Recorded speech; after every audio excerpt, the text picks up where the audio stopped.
బోరుగడ్డ అనిల్ కుమార్కు అనంతపురం పోలీసులు భారీ షాక్ ఇచ్చారు. తన తల్లి అనారోగ్య సమస్యతో ఇబ్బంది పడుతుంది అంటూ ఒక దొంగ మెడికల్ సర్టిఫికేట్ని జత చేసి మధ్యంతర బెయిల్ని పొడిగించుకున్నటువంటి నేపథ్యంలో ఇప్పుడు పోలీసులు బోరుగడ్డ అనిల్ కుమార్ గుట్టు రట్టు చేసినటువంటి నేపథ్యంలో ఆయన బెయిల్ రద్దవబోతుందనేటువంటి వార్తలు వస్తూ ఉన్నాయి. అలాగే జడ్జి గారు కూడా ఇప్పుడు బోరుగడ్డ అనిల్ కుమార్ మీద సీరియస్గా ఉన్నట్లుగా కొన్ని వార్తలు వస్తున్నటువంటి నేపథ్యంలో ఈ అంశంలో ఏం జరగబోతుంది అనేది మనం పూర్తి స్థాయిలో విశ్లేషణ చేసుకుందాం. ప్రస్తుతం మనతో పాటు ఉన్నారు ప్రముఖ రాజకీయ విశ్లేషకులు కృష్ణకుమారి గారు. మేడంతో మాట్లాడదాం. మేడం నమస్తే. మేడం నమస్తే. తన తల్లికి అనారోగ్య సమస్యలు ఉన్నాయని చెప్పి ఒక దొంగ మెడికల్ సర్టిఫికేట్ని కోర్టుకి సబ్మిట్ చేసి మధ్యంతర బెయిల్ని పొందాడు బోరుగడ్డ అనిల్ కుమార్. అయితే ఆ బెయిల్ని పొడిగించండి, తన తల్లి ఇంకా అనారోగ్య సమస్యలతో బాధపడుతుంది అంటూ తన బెయిల్ని కూడా పొడిగించుకున్నారు. అయితే తాను ఒక దొంగ మెడికల్ సర్టిఫికేట్ జత చేసి పెట్టినట్లుగా పోలీసులు గుర్తించారు. అది కోర్టు దృష్టికి తీసుకెళ్లారు. ఇప్పుడు బోరుగడ్డ పరిస్థితి ఏంటి, ఆయన మధ్యంతర బెయిల్ రద్దయ్యేటువంటి అవకాశం ఉందా లేదా అంటే ఏం చెప్తారు? ఇదంతా ఎలా ఉందంటే అడుసు తొక్కనేలా కాలు కడగనేలా అన్నట్టుంది. ఆ వేళ అధికారం ఉన్న రోజు కన్ను మిన్ను కానకుండా ఒక పద్ధతి పాడు లేకుండా, అంటే నేను చాలా చిన్న మాటలు చాలా సౌమ్యంగా నెమలికతో ఏదో రాస్తారు చూడండి, ఆ విధంగా మాట్లాడుతున్నాను తప్పితే వీళ్ళని ఇట్లా కాదు మాట్లాడాల్సింది. అసలు కొరడాలు పెట్టుకుంటున్నా తప్పు లేదు, కొరడాలు పెట్టుకుంటున్నా తప్పు లేదు. ఏం మాట్లాడాడండి, వాళ్ళని రేపు చేస్తా వీళ్ళని రేపు చేస్తా. పవన్ కళ్యాణ్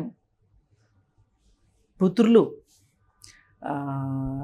నారా లోకేష్ భార్య, ఏం మాటలు ఒక మాట మాట్లాడా, ఒక విధంగా చేశాడా బోరుగడ్డ అనిల్. గంట సమయం ఇవ్వండి, వాళ్ళు లేకుండా చేస్తా అన్నాడు.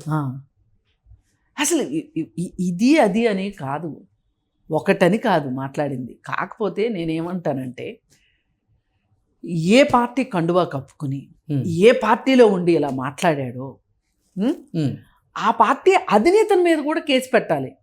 నీ పార్టీలో వాళ్ళు ఈ విధంగా ప్రవర్తిస్తున్నారు, నువ్వెందుకు ఖండించలేదు, నువ్వెందుకు ఇలా క్రమశిక్షణ చర్యలు చెప్పట్లేదు, ఎందుకు తీసుకోలేదు, నువ్వు అసలు ఎందుకు యాక్సెప్ట్ చేసావు అని. ఇప్పుడు మనకి 18 సంవత్సరాల లోపు పిల్లలు గనక బండి నడిపారనుకోండి, 18 సంవత్సరాల లోపు లైసెన్స్ ఉండదు. బండి నడిపితే ఏమవుతుంది, ఏదన్నా పోలీసులు పట్టుకున్నారనుకోండి, ఎవరిని పిలుస్తారు? లైసెన్స్ ఎవరికి ఉందో వాళ్ళని పిలుస్తారు, అంటే వాళ్ళ తల్లిదండ్రులు ఎవరో వాళ్ళని పిలుస్తారు.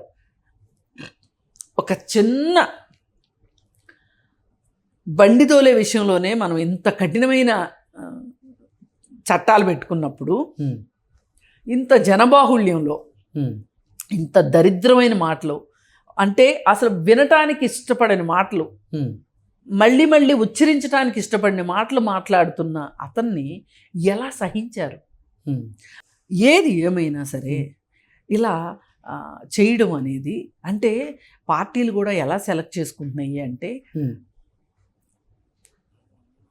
ఎస్సీ సామాజిక వర్గం కావచ్చు, ఎస్టీ సామాజిక వర్గం వాళ్ళని ఎన్నుకుని మీ మీద ఎవరు కేసులు పెట్టలేరు, ఒకవేళ మీ గురించి ఎవరన్నా ఏమన్నా అంటే మీరే ఎదురు కేసు పెట్టొచ్చు అనే ఒక ఉద్దేశంతో మహిళల చేత, వాళ్ళ పార్టీలో మహిళల చేత ఎదురు పార్టీలో ఉన్న పురుషులను తిట్టించటం, ఎస్సీ ఎస్టీ వాళ్ళ చేత అవతల పార్టీలో వాళ్ళని తిట్టించటము చేస్తున్నారు. ఇది ఒక రకంగా వాళ్ళు ఏమనుకుంటున్నారని, మేము చాలా తెలివిగా చేస్తున్నాం అనుకుంటున్నారు, కానీ దీనంత దిక్కుమాలని తెలివితేటలు ఇంకొకటి లేవు. ఏదున్నా మాట్లాడేది ఉంటే, ఇది మాట్లాడగలిగింది అయితే, అది వాస్తవం అయితే ఎవరైనా మాట్లాడచ్చు. వీళ్ళే ఎందుకు మాట్లాడాలి? వాళ్ళని ఇంకెన్ని సంవత్సరాలు మీరు పావులుగా పెట్టుకుంటారు? ఆడవాళ్ళు అంతే, వీళ్ళకి స్త్రీలు కూడా వాళ్ళకి మైకులుగా వీళ్ళు ఉపయోగపడతారు. ఎస్సీ ఎస్టీలు అట్లాగే వాళ్ళకి మైకులుగా వీళ్ళు ఉపయోగపడతారు. వీళ్ళకి ఎప్పటికైనా రాజ్యాధికారం వచ్చేది ఉందా?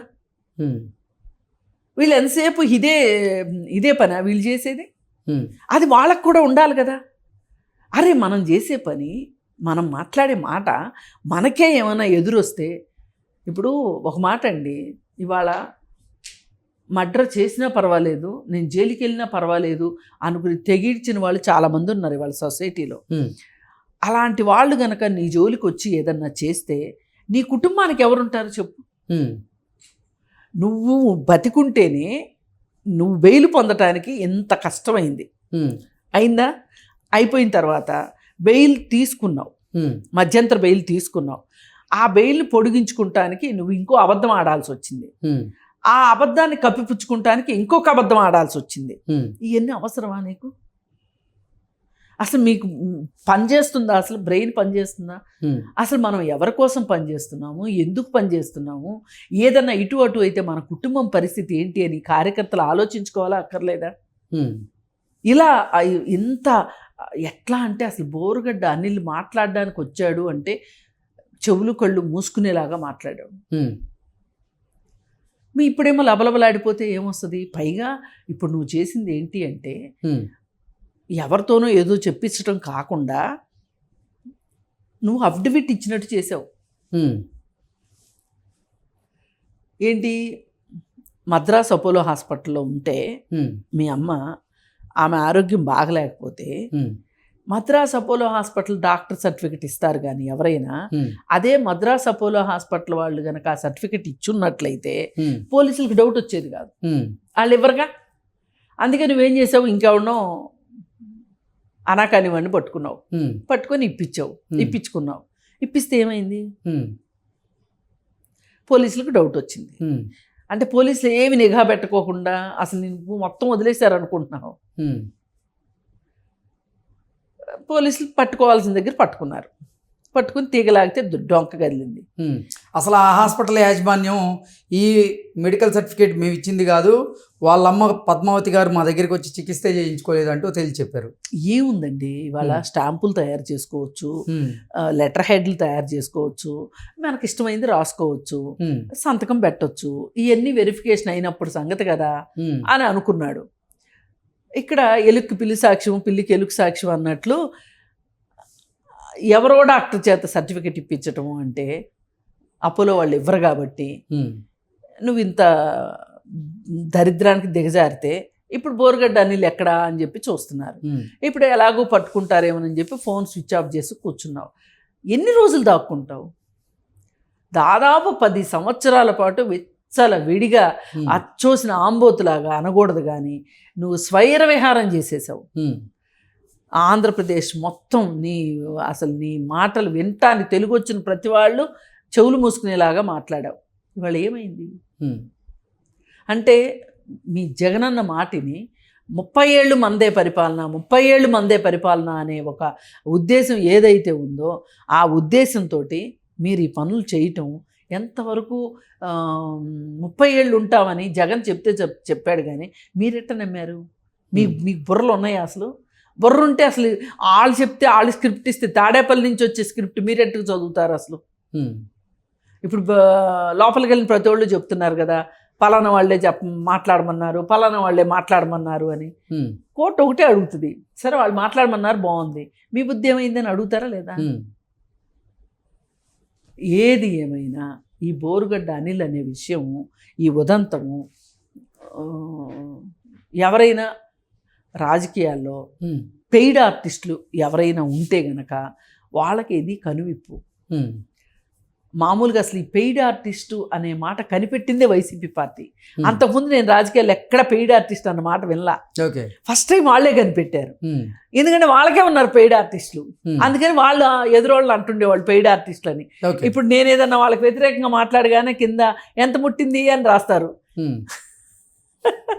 ఇట్లుంటాయి. మరి ఏం చేస్తాను చెప్పండి? పచ్చకామెరలోకి లోకం అంతా పచ్చగా కనిపిస్తుంది.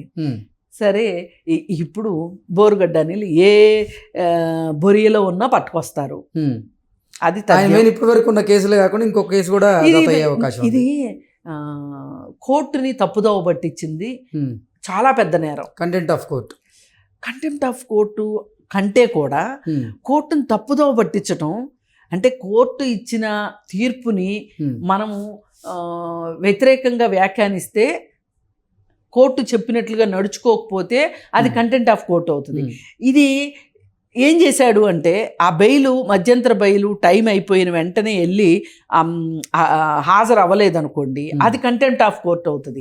ఇప్పుడు చేసిన నేరం ఏంటి అంటే ఇతను కోర్టుని తప్పుదోవ పట్టించాడు.